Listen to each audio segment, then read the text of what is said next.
Quando il mondo sente il nome Iran, quasi sempre immagina tensione, titoli, conflitti. Per anni, giornali, guerre, minacce. Ma esiste un altro Iran. Dietro questa nebbia di titoli esiste una delle civiltà più straordinarie che l'umanità abbia mai costruito.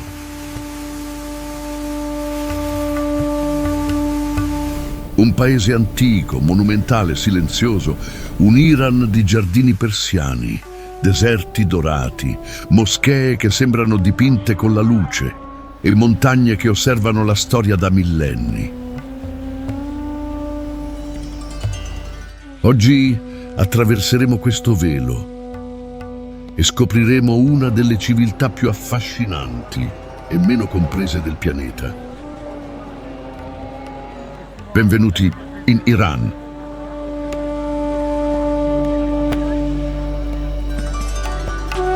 In questa stessa terra esistono isole dai colori surreali, città di cupole azzurre, giardini innalzati contro l'aridità, rovine imperiali e villaggi scavati nella roccia.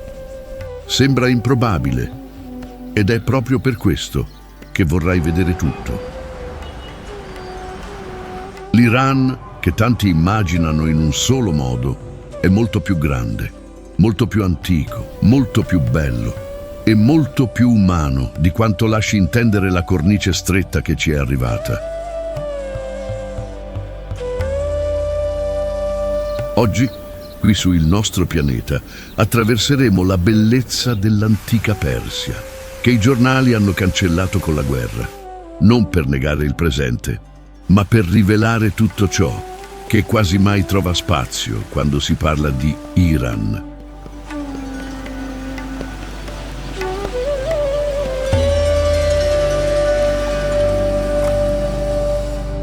L'Iran occupa una posizione immensa nel cuore dell'Asia occidentale, con circa 91 milioni di abitanti e più di 1.600.000 chilometri quadrati. Confina con l'Iraq, la Turchia, l'Armenia, l'Azerbaigian, il Turkmenistan, l'Afghanistan e il Pakistan.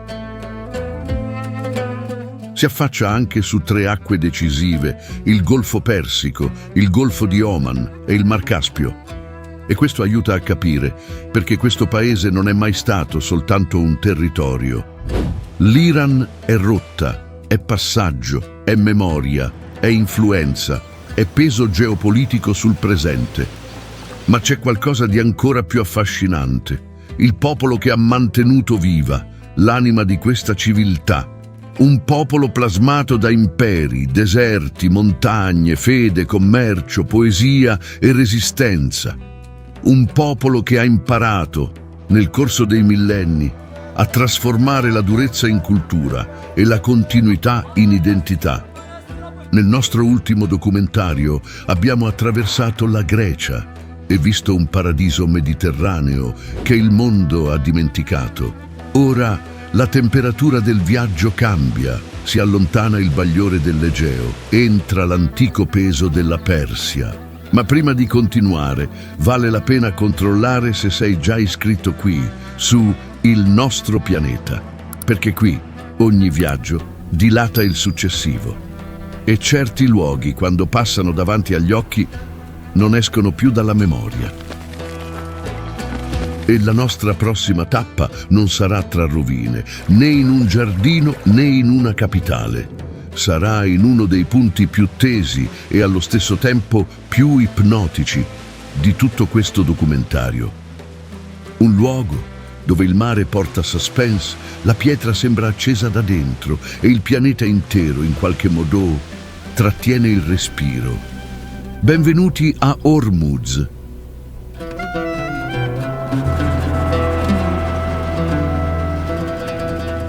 Hormuz, lo stretto che tiene il mondo in sospeso.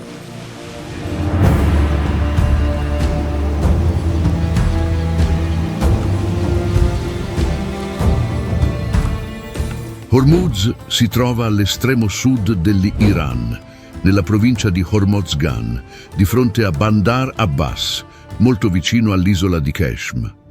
È un'isola piccola, arida, rocciosa, quasi nuda, eppure capace di sostenere uno dei capitoli più intensi di questo viaggio. A prima vista sembra soltanto un frammento smarrito nel calore del Golfo Persico, ma basta guardarla con calma per accorgersi che qui il paesaggio non è stato soltanto modellato, è stato incendiato di colore. Il suolo arrossa l'orizzonte, le rocce sembrano custodire ruggine, fuoco e silenzio. L'isola di Hormuz, come riportano le fonti storiche, si trova a circa 8 chilometri dalla costa. È, in gran parte, secca e montuosa. Il suo principale insediamento permanente porta lo stesso nome dell'isola e tra le sue risorse più caratteristiche c'è il celebre ocra rossa, estratto da secoli.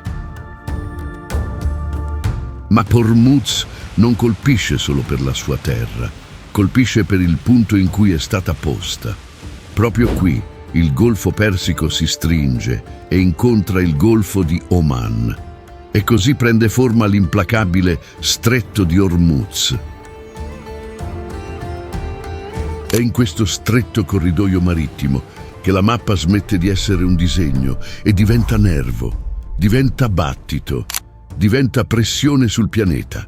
Lo Stretto di Hormuz è l'unico passaggio marittimo che collega il Golfo Persico al mare aperto e da qui transita una quota colossale dell'energia del mondo. Nel 2025, quasi 15 milioni di barili al giorno di petrolio greggio hanno attraversato queste acque. Questo rappresenta circa il 34% dell'intero commercio globale di petrolio greggio. E non finisce qui.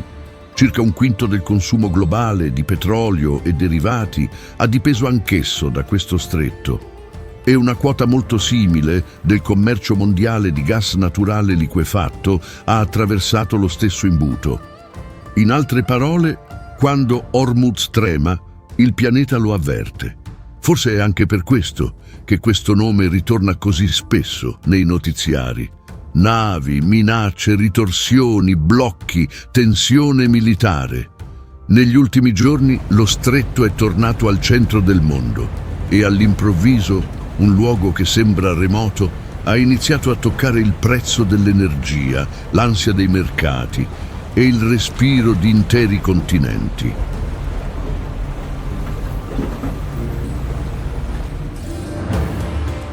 Solo che qui c'è qualcosa di quasi ironico. Mentre il mondo guarda a Hormuz, pensando alla crisi, l'isola offre una bellezza che sfida la logica.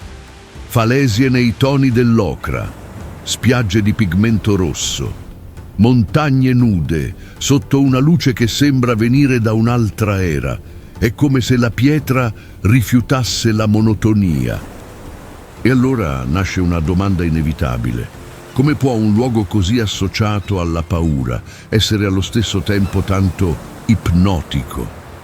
Forse perché la creazione di Dio, quando si riversa sulla materia, non chiede il permesso alla geopolitica. Semplicemente appare e disorienta.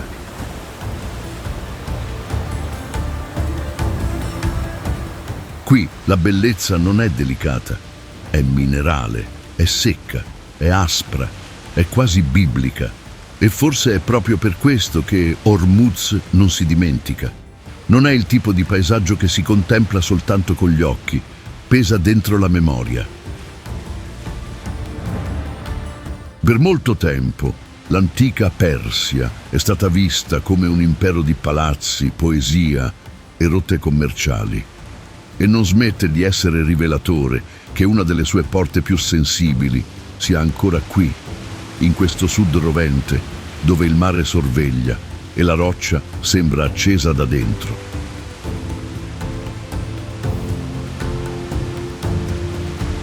Se questo è stato il nostro primo impatto, immagina cosa succede quando lasciamo lo stretto alle spalle e saliamo verso il cuore urbano del paese, perché l'Iran non comincia né finisce sulle sue frontiere marittime. Pulsa anche tra viali, musei, mercati e milioni di vite in movimento. Dopo la suspense di Hormuz, è il momento di attraversare la soglia che introduce il volto moderno di questa nazione antica. Ed è lì, ai piedi delle montagne, nel ritmo di una megalopoli, che il prossimo destino comincerà a smontare tutto ciò che molti credono di sapere sull'Iran.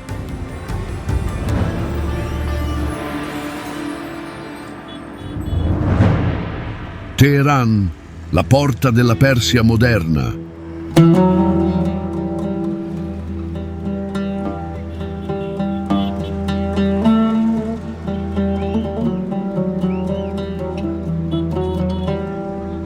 Dopo la suspense minerale di Hormuz, il viaggio sale verso il nord del paese e il cambiamento è brusco. Il mare resta alle spalle. La pietra ardente lascia spazio al peso di una capitale che pulsa senza chiedere permesso.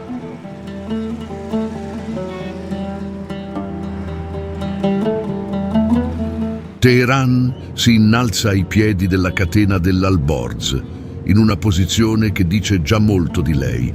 Da un lato, la pressione urbana, dall'altro le montagne che osservano tutto dall'alto. È la capitale dell'Iran dal XVIII secolo e oggi concentra il cuore politico del paese. La città vera e propria occupa poco più di 700 km quadrati, ma la sua presenza reale va ben oltre questo confine. L'area metropolitana raggiunge circa 14 milioni di abitanti. Sono persone, movimento, fretta e storia, distribuiti su una scala difficile da ignorare. La cosa più curiosa è che Teheran cambia volto quasi senza preavviso. A nord il rilievo sale, l'aria si fa più fresca e il paesaggio prende un altro respiro. A sud l'ambiente diventa più secco, più denso, più segnato dal caldo. È come attraversare città diverse senza mai uscire dalla stessa.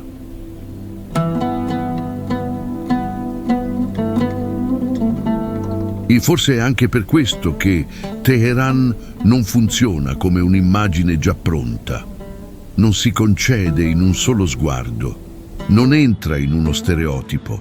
È viale, è quartiere, è istituzione, è mercato, è cemento, è montagna sullo sfondo, tutto allo stesso tempo. Chi osserva l'Iran da lontano spesso immagina soltanto rovine antiche, deserti silenziosi o titoli carichi di tensione. Ma Teheran spezza questa aspettativa. È urbana, è intensa e mostra che il paese si scrive anche alla velocità di una metropoli viva. Esiste ancora uno strato più profondo in questa storia. Prima che Teheran assumesse questo ruolo, il grande riferimento regionale era Rey, una città antichissima a sud dell'attuale capitale. Quando Rey perse forza nel corso dei secoli, il destino aprì spazio perché Teheran crescesse lungo questo nuovo asse. E crebbe davvero.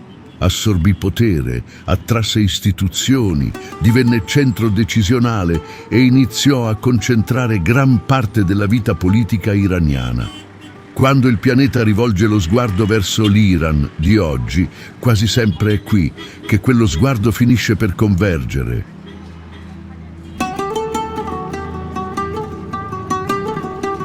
Ma nessuna capitale vive solo di simboli.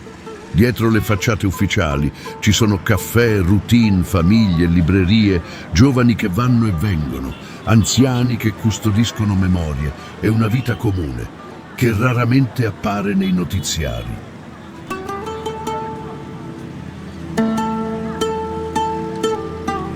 E forse è proprio questo che rende Teheran così importante in questo documentario. restituisce un volto a ciò che sembrava distante.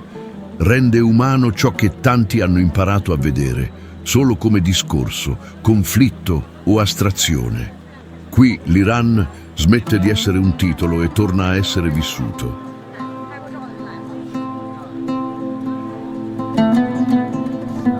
Certo, anche questa grandezza ha un prezzo. Le dimensioni della città pesano sulle infrastrutture. L'inquinamento sfida la vita quotidiana. La scarsità d'acqua preoccupa e la stessa velocità urbana rivela tensioni che ogni megalopoli porta con sé prima o poi. Eppure anche in questo Teheran colpisce, perché non cerca di sembrare perfetta, si mostra per ciò che è complessa, vasta, a tratti stanca, ma profondamente reale. E questa verità ha più forza di qualsiasi caricatura costruita da lontano. E se sei arrivato fino a questo punto, allora hai appena trovato la parola segreta di questo documentario: pace. E se ti tocca in qualche modo, lascia il tuo commento con questa parola: pace. Perché a volte, in mezzo a paesaggi segnati dalla tensione, questa è forse la parola più necessaria di tutte. Ma Teheran è soltanto la porta, e alcune porte non sono state fatte per trattenere, sono state fatte per rivelare. Perché adesso, dopo la capitale che pulsa senza sosta, incontreremo una città dove la bellezza sembra essere stata portata alla scala dell'impossibile.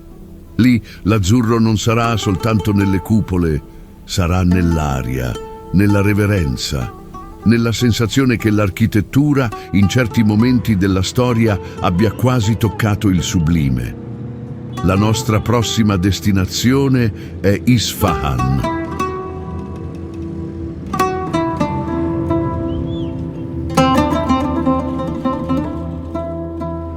Isfahan, la città che sembra impossibile.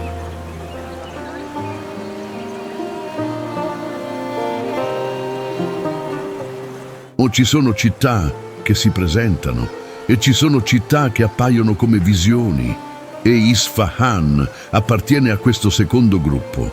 Dopo il peso urbano di Teheran, entrare qui è come attraversare una soglia e trovarsi davanti a un'idea di bellezza che sembrava perduta nel tempo.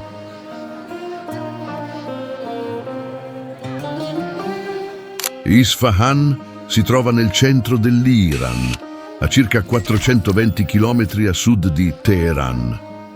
Per secoli la sua posizione ha contribuito a collegare le rotte dal nord al sud e da est a ovest. Non è esagerato dire che questa città sia cresciuta dove le strade del paese imparavano a incontrarsi e fiorì in epoche diverse. Acquistò forza sotto i Selgiukidi e poi raggiunse uno splendore quasi leggendario quando lo Shah Abbas I la trasformò nella capitale safavide alla fine del XVI secolo. Fu allora che Isfahan cominciò a essere pensata non soltanto come città, ma come dichiarazione. Ed è forse per questo che così tante persone l'abbiano chiamata metà del mondo, un'espressione audace, quasi smisurata. Eppure, quando il paesaggio si apre, quando la scala si rivela, quando le maioliche cominciano a dialogare con la luce, la frase smette di sembrare un'esagerazione. Il grande cuore di questa visione è il Meydan Emam, conosciuto storicamente anche come Naqsh-e-Jahan.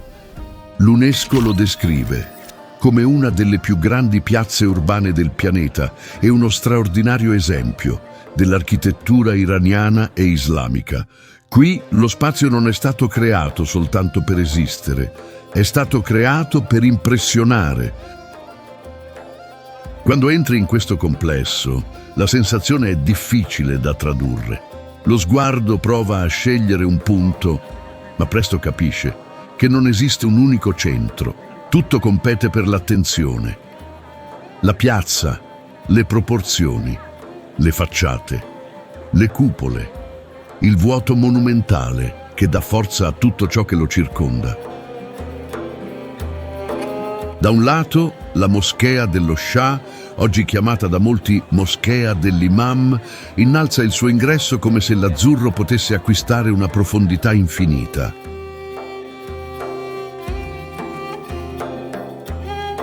Dall'altro, la moschea di Sheikh Lotfollah offre un'altra scala, più delicata, più raccolta, più intima.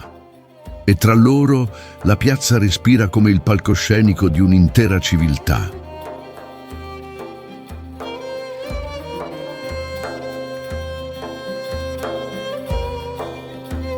Non è soltanto bellezza, è intenzione, è calcolo, è potere trasformato in armonia visiva. La piazza stessa nacque come centro politico, cerimoniale, religioso e commerciale della capitale safavide. In altre parole, la vita pubblica della Persia passava da qui. E allora accade qualcosa di curioso.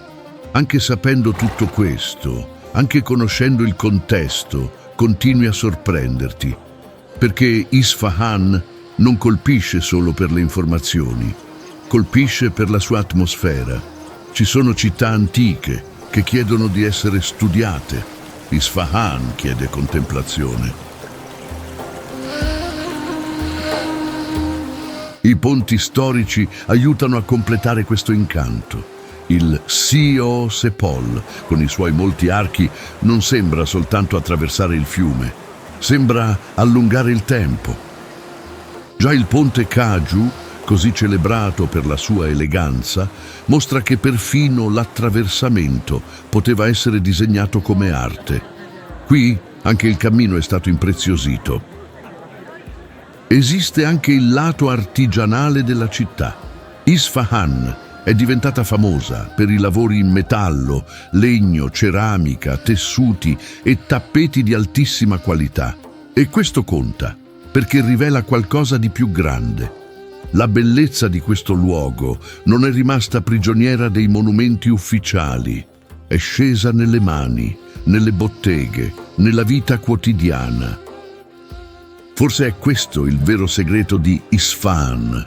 Non separa l'arte dalla vita. Lo splendore non finisce nella pietra, continua nei motivi, negli oggetti, nei mercati, nella memoria di chi crea e nella riverenza silenziosa di chi cammina per le sue strade.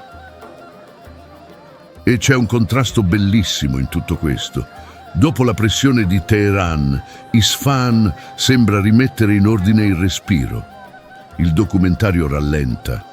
Lo sguardo rallenta, come se la città stessa dicesse che la grandezza non ha bisogno di rumore quando conosce già il peso che porta.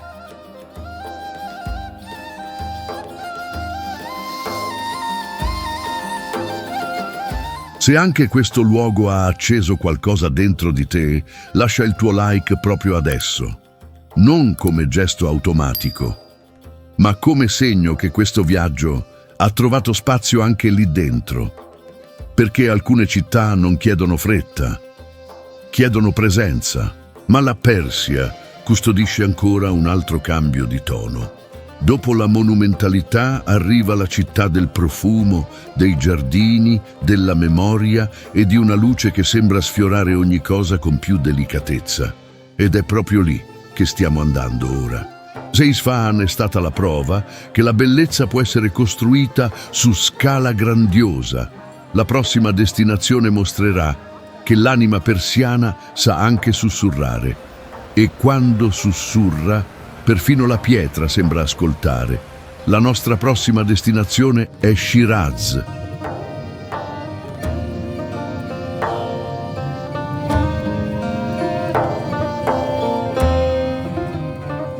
Shiraz, l'eco dell'antica Persia.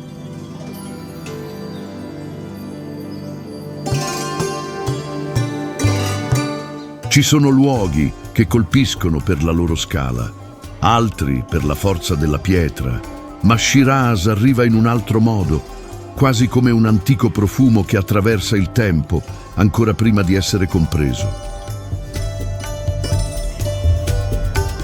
Dopo la monumentalità di Isfahan, Shiraz cambia la temperatura del viaggio.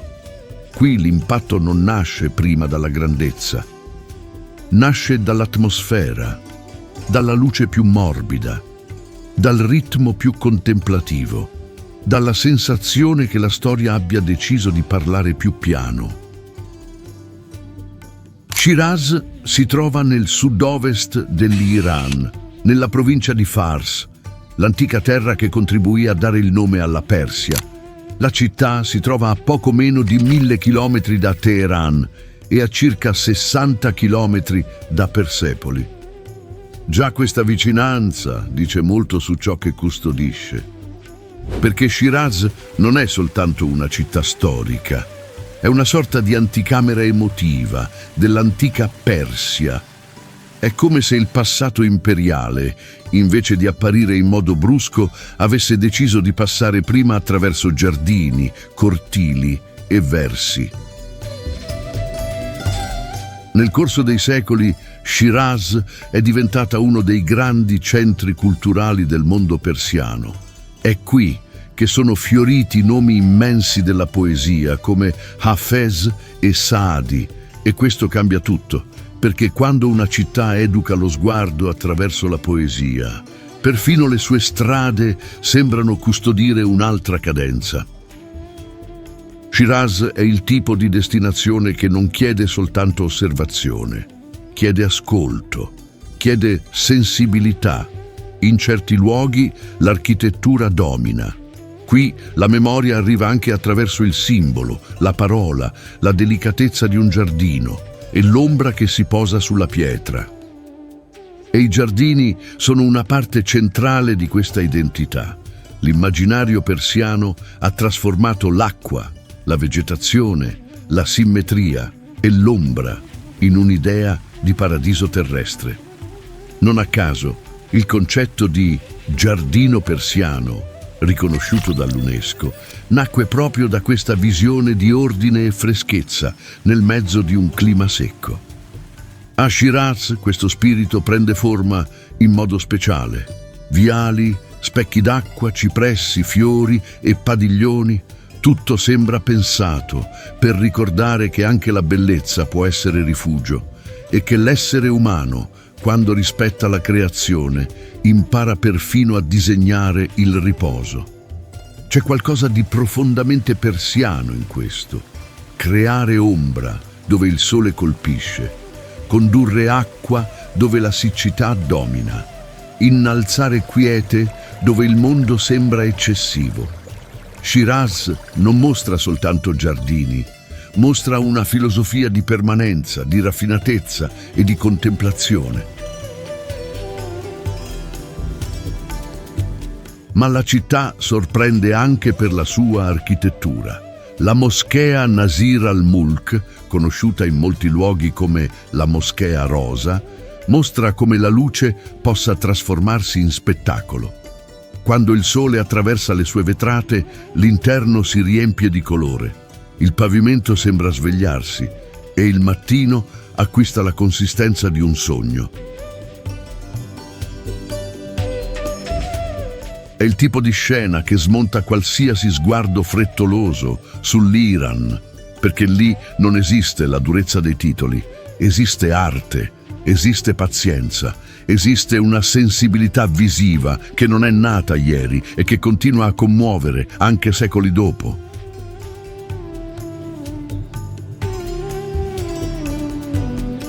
Vale anche la pena ricordare che Shiraz ebbe una reale importanza politica in periodi diversi.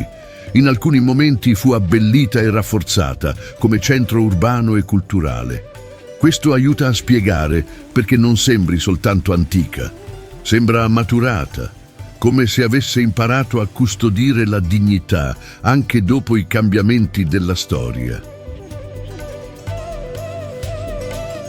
E tra i luoghi che aiutano a rivelare l'anima di Shiraz c'è il santuario di Shah Cheragh, uno degli scenari più emblematici della città.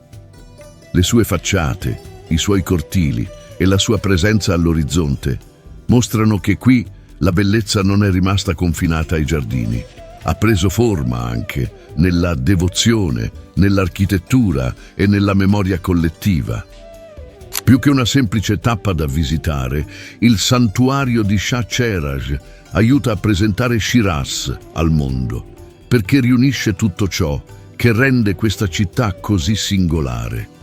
Storia, spiritualità, delicatezza visiva e un'eleganza che non ha bisogno di imporsi. È il tipo di luogo che non parla soltanto agli occhi, parla all'intera atmosfera che avvolge la città. Se anche Shiraz ti ha incantato, raccontami nei commenti che cosa ti ha colpito di più fin qui. È stato il contrasto di Hormuz, il battito di Teheran o la bellezza contemplativa di Isfahan e Shiraz? Voglio davvero sapere in quale punto di questo viaggio l'Iran ha cominciato a cambiare davanti ai tuoi occhi. Ma tutta questa delicatezza non è qui per caso. Prepara lo spirito, affina lo sguardo, abbassa il rumore, perché ciò che viene dopo non sarà soltanto bello, sarà monumentale, sarà fondatore, sarà il volto di pietra di un'intera civiltà. E quando questo prossimo scenario apparirà, colonne, scalinate, rilievi e antico silenzio mostreranno che la Persia non fu soltanto memoria, fu impero, fu visione, fu grandezza. La prossima destinazione è Persepoli.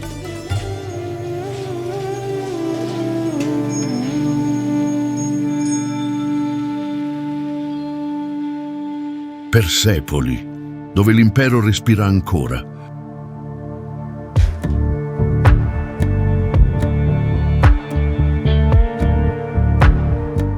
Ci sono momenti in cui un documentario smette di mostrare soltanto luoghi e comincia a toccare strutture che hanno sostenuto il mondo per secoli. Persepoli è uno di questi momenti, perché qui non ci troviamo davanti a una qualunque città antica, ci troviamo davanti a un'affermazione di potere incisa nella pietra. A circa 60 chilometri da Shiraz, nel mezzo della pianura di Fars, emergono le rovine dell'antica capitale cerimoniale degli Achemenidi. Fu Dario I a iniziarne la costruzione, verso la fine del VI secolo a.C. E dopo di lui, altri sovrani ampliarono questa visione monumentale.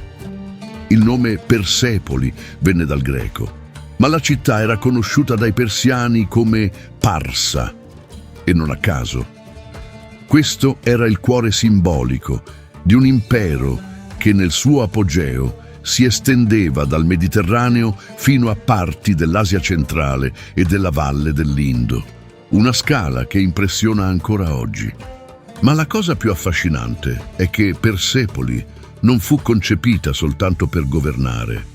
Fu concepita per rappresentare, per mettere in scena la grandezza, per accogliere delegazioni, cerimonie, tributi e sguardi.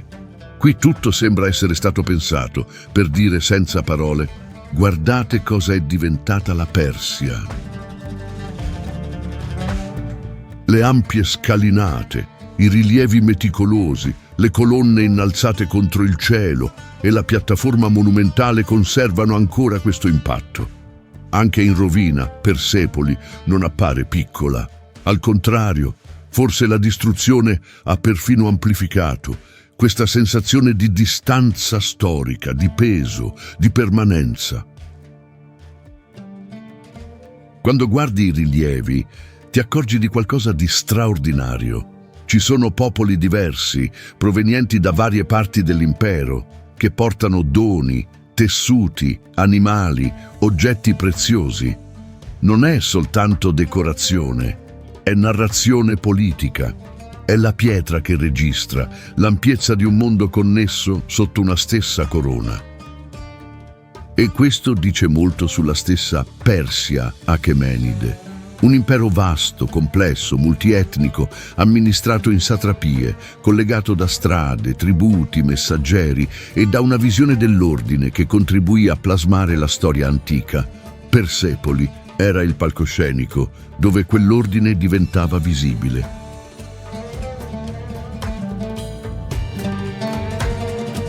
Camminare qui provoca una sensazione insolita. Non è soltanto ammirazione archeologica, è l'impressione di essere vicini a un'idea di civiltà che un tempo credette di aver trovato un modo per durare per sempre.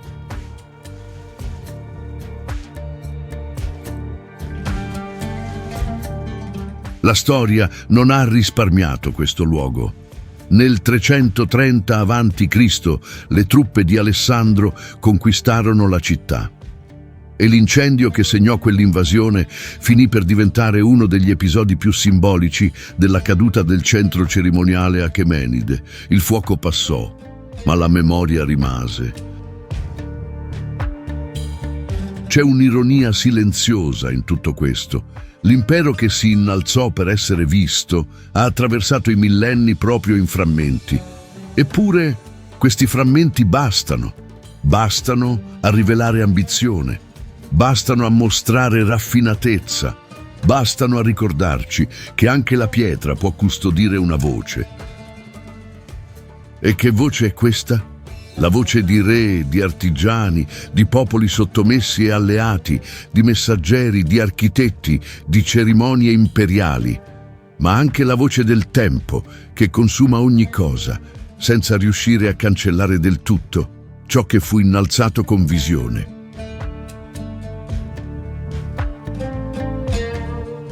C'è qualcosa di profondamente umano in Persepoli, il tentativo di vincere l'oblio. Ogni grande civiltà ha voluto questo, ha voluto lasciare tracce, ha voluto dare ordine al caos, ha voluto incidere nel mondo una prova di sé. Qui, questo tentativo è ancora davanti a noi, anche ferito, anche incompleto. E forse è proprio questa incompletezza a rendere tutto più potente, perché le rovine non sono soltanto resti, a volte sono finestre, e Persepoli apre una finestra su un momento in cui la Persia non era margine di notiziario, era centro, era asse, era riferimento di grandezza. L'UNESCO ha riconosciuto il sito come patrimonio di valore eccezionale per l'umanità. Ed è giusto così, non soltanto per la bellezza delle strutture, ma per ciò che rivelano sull'amministrazione, sull'arte, sul cerimoniale e sull'immaginazione politica del mondo antico. Pochi luoghi concentrano così tanto in una superficie tanto ridotta. Quando il vento passa tra queste colonne, si avverte quasi una sensazione di udienza, come se Persepoli stesse ancora aspettando visitatori, come se l'impero non avesse accettato del tutto la fine del proprio spettacolo. Ed è forse proprio questo che rende questo luogo così difficile da dimenticare. Non sembra concluso, sembra sospeso. Se fino a qui questo viaggio ha già aperto nuovi orizzonti davanti a te, vale la pena controllare se sei già iscritto qui a Il Nostro Pianeta. Perché qui ogni documentario amplia la mappa, ma amplia anche il modo di guardare. E alcuni luoghi non cambiano solo ciò che sappiamo, cambiano il modo in cui sentiamo la storia. Ma la Persia non fu fatta soltanto di colonne imperiali, imparò anche a sopravvivere dove il clima sembrava negare ogni permanenza. Dopo l'impero che parlava attraverso la pietra, incontreremo una città che ha parlato con il vento, con la terra e con l'intelligenza umana. La nostra prossima destinazione non colpisce soltanto per il passato, colpisce per l'adattamento, per l'ingegnosità, per il modo in cui ha trasformato l'aridità in dimora e il calore in architettura. E quando apparirà all'orizzonte, con toni ocra, vicoli stretti e torri innalzate contro il cielo secco, capirai che la grandezza dell'Iran non vive soltanto dove gli imperi si sono esibiti, vive anche dove la vita ha imparato a resistere.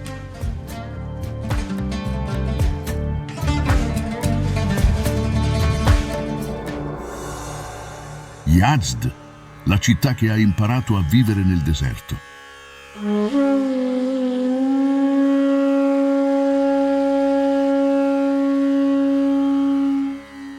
Dopo la pietra imperiale di Persepoli, il viaggio cambia ancora una volta.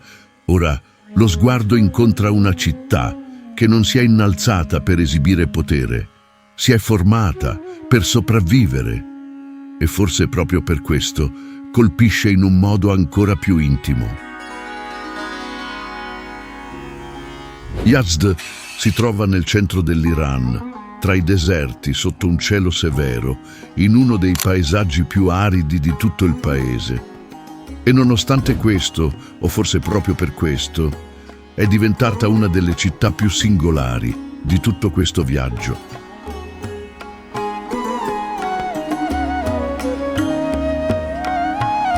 A prima vista la città sembra fatta della stessa materia del suolo, toni ocra, muri di terra, vicoli stretti, tetti bassi.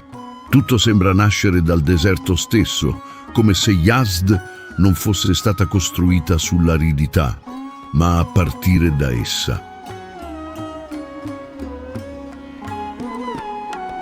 C'è una saggezza profonda in tutto questo.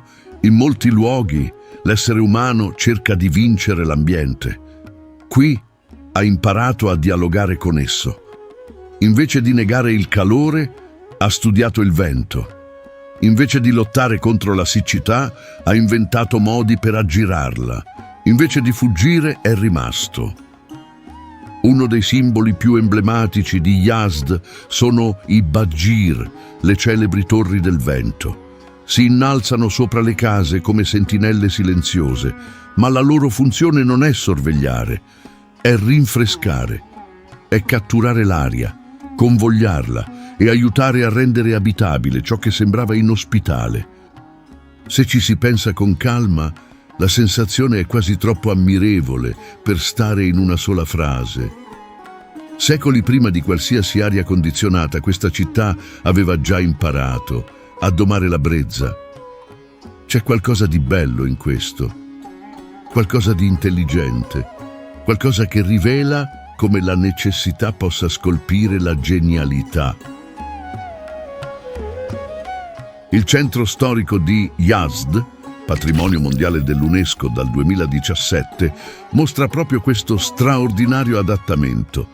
Il tessuto urbano, i materiali, i sistemi di ventilazione e l'uso disciplinato dell'acqua compongono una risposta rara alla sfida di vivere in un clima estremo.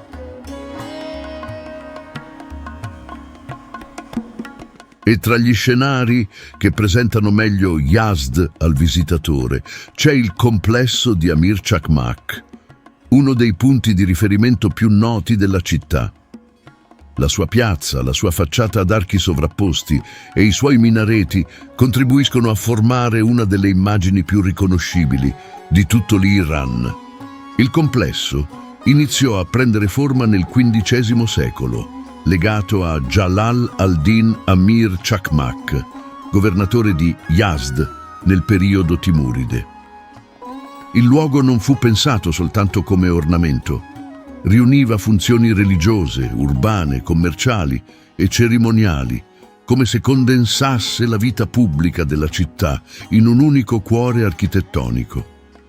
Quando lo sguardo incontra Amir Chakmak, non vede soltanto una bella costruzione, vede simmetria, vede profondità, vede una facciata che sembra ordinare la stessa luce del deserto, e intorno ad essa il cortile, il bazar storico e la presenza viva della città fanno di questo spazio un vero portale verso l'anima di Yazd.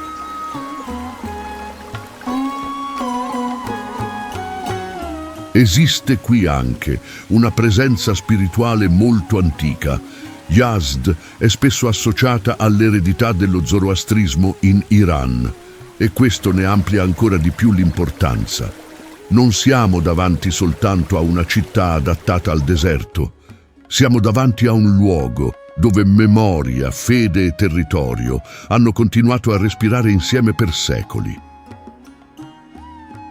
Le strade strette aiutano a creare ombra, i muri spessi rallentano il calore, i cortili interni custodiscono freschezza e raccoglimento. Nulla sembra casuale. Tutto suggerisce un apprendimento lungo, paziente, trasmesso di generazione in generazione, come se la città fosse stata accordata dal tempo. In certi momenti, camminare qui sembra quasi una lezione silenziosa. Il deserto intorno suggerisce scarsità, ma la città risponde con ingegno, il caldo minaccia e l'architettura risponde con intelligenza. La siccità stringe e la vita risponde con permanenza.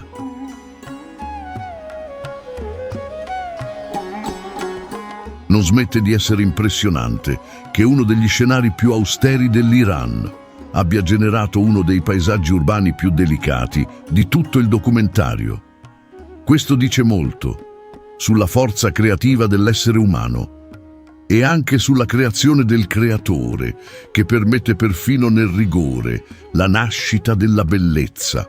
Perché qui c'è bellezza, sì, non la bellezza esuberante dei colori di Hormuz, né lo splendore monumentale di Isfahan, né la solennità imperiale di Persepoli. La bellezza di Yazd è un'altra, è sobria, è terrosa, è quieta. E proprio per questo rimane così in fondo alla memoria. Forse il mondo moderno, abituato a soluzioni rapide, ha disimparato ad ammirare città come questa. Luoghi in cui ogni strada, ogni apertura, ogni spessore di muro e ogni corrente d'aria portano con sé pensiero. Yazd non è stata improvvisata, è maturata. E allora emerge un'altra percezione. L'Iran, che stiamo scoprendo, non è soltanto terra di grandi simboli storici, è anche terra di risposte ingegnose, terra di adattamento, terra di persone che hanno saputo trasformare la difficoltà in forma di vita.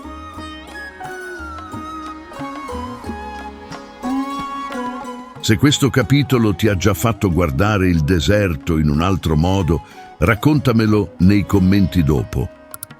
Perché a volte un luogo non colpisce per la grandezza immediata. Colpisce perché cambia la nostra misura di ciò che è possibile. E Yazd fa esattamente questo. Dopo i venti di Yazd, il viaggio prosegue, ancora guidato dall'intelligenza persiana davanti all'aridità. Solo che ora questa risposta cambia forma. Esce dalla resistenza silenziosa della città del deserto e prende corpo in giardini, cortili e spazi modellati per la freschezza, la bellezza e la contemplazione. È così che Kashan comincia a rivelarsi.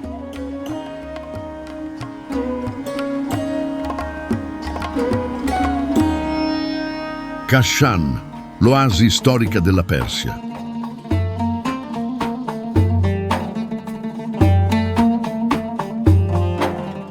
Dopo Yazd, il viaggio incontra una città dove il deserto non ha cancellato l'eleganza.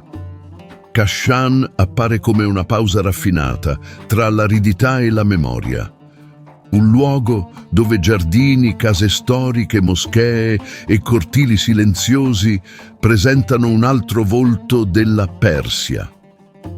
Kashan si trova tra Teheran e Isfahan, su un antico asse di circolazione, commercio e passaggio. E questo aiuta a spiegare perché la città abbia raccolto tanta raffinatezza in pieno ambiente arido. Qui l'architettura non serviva soltanto a proteggere dal clima, serviva anche a esprimere prestigio, ordine e delicatezza. Il primo grande simbolo di questa città è il Fin Garden, uno dei più celebri giardini persiani dell'Iran, riconosciuto dall'UNESCO. Acqua corrente, cipressi, assi geometrici e ombra ben guidata. A Kashan il giardino non è ornamento, è una visione del mondo, è freschezza disegnata nel mezzo della siccità. La cosa più affascinante nel Fin Garden è accorgersi di come l'acqua organizzi ogni cosa. Non attraversa soltanto lo spazio, dà ritmo allo spazio, rinfresca l'ambiente, riflette la luce e trasforma il percorso in contemplazione. È come se l'antica Persia dicesse che perfino nel deserto la bellezza può scorrere. Ma Kashan si rivela anche nelle sue case storiche. La casa Tabatabai, con i suoi cortili, i saloni decorati e soluzioni climatiche di grande raffinatezza, mostra come l'élite mercantile della città abbia trasformato l'abitare in una forma di arte silenziosa. La casa storica Ameri amplifica ancora di più questa sensazione.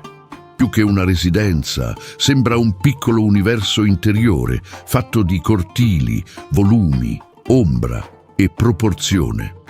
A Kashan perfino lo spazio domestico acquista imponenza, ma senza perdere la leggerezza che rende tutto più umano. Tra gli scenari più suggestivi della città c'è la moschea Aga Bozorg, un complesso di moschea e scuola teologica che è diventato uno dei grandi volti di Kashan. Il suo cortile ribassato, la simmetria degli archi e la serenità della composizione ne fanno un luogo che cattura lo sguardo senza aver bisogno di eccessi. E c'è ancora il Sultan Amir Ahmad Bath House, un antico hammam persiano, famoso per la delicatezza dei dettagli e per il tetto di morbide cupole, divenuto una delle immagini più celebri della città. È il tipo di luogo che mostra come perfino il rito del bagno potesse essere elevato ad architettura. Forse è proprio questa la grande forza di Kashan, riunire molti volti della Persia in poco spazio. Giardino persiano, casa signorile, moschea, bagno storico, cortili silenziosi, luce filtrata. Kashan non colpisce per fragore, colpisce per equilibrio, per l'armonia tra acqua, terra, luce e riparo, per la sensazione che ogni cosa sia maturata con pazienza. Ed è forse per questo che rimane così in fondo alla memoria, come certe città che non hanno bisogno di richiamare l'attenzione per essere indimenticabili. Dopo Kashan, il documentario sembra aver respirato tra giardini, cortili e ombre ben disegnate. Ma questa delicatezza non durerà a lungo, perché l'Iran conserva ancora un volto, dove il riparo arretra, la vegetazione scompare e la terra si presenta nella sua forma più severa. La prossima destinazione non sarà una casa, né una moschea, né un giardino. Sarà vastità minerale, sarà calore assoluto, sarà uno dei paesaggi più estremi e più impressionanti di tutto questo documentario. Dopo l'eleganza di Kashan, il viaggio proseguirà verso uno scenario che sembra anteriore alla stessa storia umana. Un luogo dove il vento scolpisce la materia e l'orizzonte mette alla prova i limiti dello sguardo. La prossima destinazione è il deserto di Lut.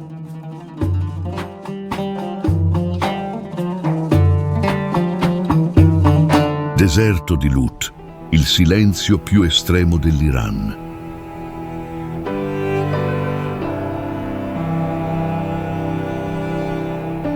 Dopo l'acqua nascosta, dopo l'ombra calcolata, dopo il giardino come rifugio, il documentario entra in un mondo dove quasi tutto sembra essere stato ridotto all'essenziale. Pietra, calore, vento e una vastità che quasi non accetta confronti.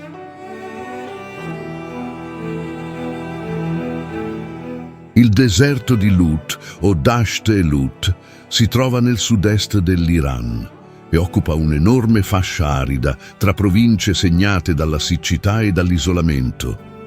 Qui il paese mostra un volto molto più antico, molto più crudo e quasi anteriore a qualunque idea di conforto. L'UNESCO ha riconosciuto questo paesaggio come patrimonio naturale di valore eccezionale ed è comprensibile, perché ciò che si vede qui non è soltanto un deserto. È un laboratorio della terra esposta, uno scenario modellato dagli estremi, dove il rilievo sembra essere stato raschiato, inciso e spinto fino al limite. In alcune aree si innalzano gli yardang, formazioni allungate, scolpite dal vento, come se il paesaggio stesso avesse imparato a lasciarsi modellare senza la mano dell'uomo. Sono corridoi di argilla indurita, sabbia ed erosione che creano un orizzonte quasi irreale. In altre parti il deserto cambia ancora. Emergono campi di dune immense, superfici minerali, distese secche che sembrano essere state abbandonate dal tempo.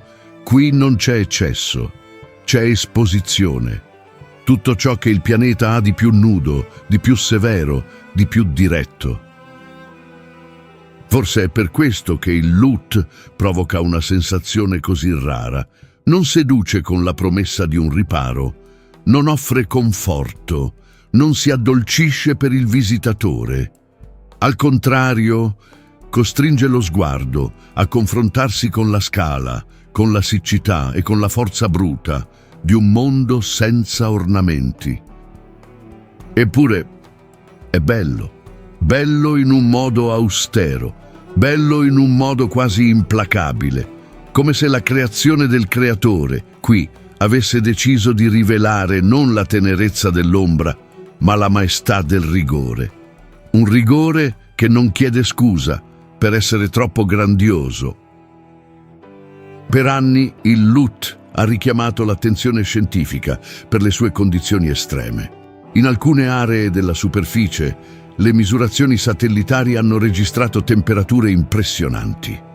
Questo ha contribuito a trasformare il deserto in uno dei simboli più potenti dell'intensità climatica sulla Terra. Ma ridurre il Lut soltanto al calore sarebbe troppo poco. Il vero impatto è nel paesaggio, nel modo in cui il vento disegna corridoi, nel modo in cui la luce del pomeriggio allunga i volumi, oscura i rilievi e fa sembrare ogni cresta più drammatica. È come guardare un pianeta ancora in formazione. Ci sono scene qui che quasi annullano il riferimento umano. Vedi l'estensione e perdi la misura. Vedi le forme e perdi la scala. Tutto sembra più grande del corpo, più antico della memoria, più silenzioso di qualunque silenzio comune. E forse questo è il punto più forte di questa destinazione. Il Lut non parla di civiltà, non parla di monumenti, non parla di impero, parla della terra prima di noi, o almeno di una terra che continua a esistere, come se non dipendesse dalla nostra presenza per essere immensa. E questo cambia ancora una volta il documentario, perché dopo città, giardini, moschee e rovine, ora siamo davanti a qualcosa che non è stato costruito. È stato scolpito dalla pazienza del mondo, lentamente, ripetutamente, finché l'estremo è diventato paesaggio. E se il Lut ti ha fatto sentire la grandiosità della creazione, vale la pena controllare se sei già iscritto qui a Il nostro pianeta, perché alcuni viaggi non servono soltanto a mostrare luoghi, servono a ricalibrare lo sguardo. E dopo questo, perfino il silenzio sembra portare un altro peso. Continua con me, perché l'Iran custodisce ancora una rivelazione per te e non verrà da una pianura rovente, verrà dalla pietra abitata, dalla roccia trasformata in dimora, da un villaggio che sembra essere nato dalla montagna, come se il tempo avesse deciso di abitare lì. Dopo il deserto più estremo, proseguiamo verso uno degli scenari più improbabili di tutto questo viaggio.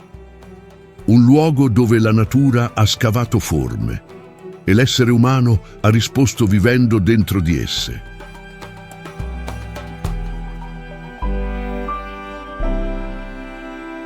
Khandovan, il villaggio scolpito nella pietra e nel tempo.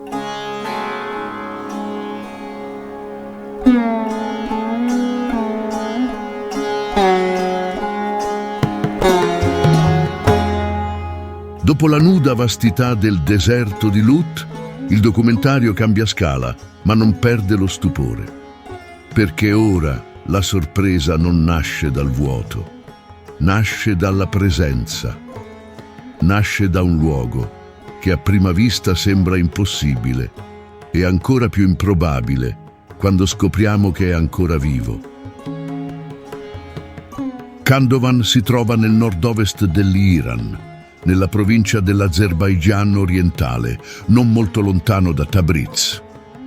E basta un solo sguardo per capire perché questo scenario sembri uscito da un'altra epoca.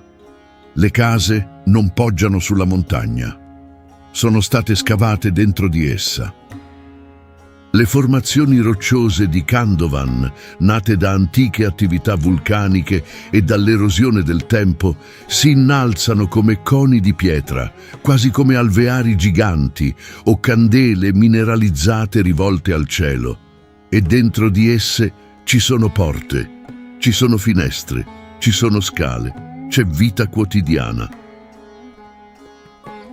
Questo è forse il punto più affascinante di tutti. Khandovan non è soltanto un paesaggio raro, non è soltanto una curiosità geologica, è abitazione, è permanenza, è gente che vive, dove molti immaginerebbero solo contemplazione passeggera. Qui la roccia non è diventata rovina, è diventata casa. In molti luoghi del mondo il tempo ha scavato forme impressionanti, ma non sempre l'essere umano ha risposto a esse con la permanenza. A Khandovan ha risposto, e ha risposto in un modo profondamente persiano, adattando lo spazio, facendone un riparo, trasformando la durezza in dimora e la stranezza in quotidianità. C'è qualcosa di quasi commovente in questa immagine. Abiti, finestre, sentieri e routine che esistono dentro un paesaggio che sembra appartenere più al mito che al presente, come se la montagna fosse stata convinta ad accogliere la vita senza perdere la propria imponenza.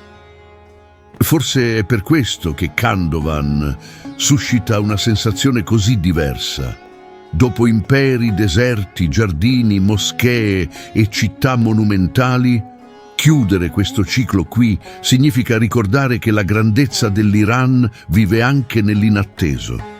Vive anche in ciò che sfugge al copione più ovvio, vive anche nell'improbabile che resiste. E osserva come questo documentario abbia cambiato voce. Abbiamo cominciato dallo stretto che tiene il mondo in sospeso. Abbiamo attraversato la capitale che pulsa. Siamo entrati in città di azzurro e poesia. Abbiamo sfiorato rovine imperiali. Abbiamo visto l'intelligenza del deserto.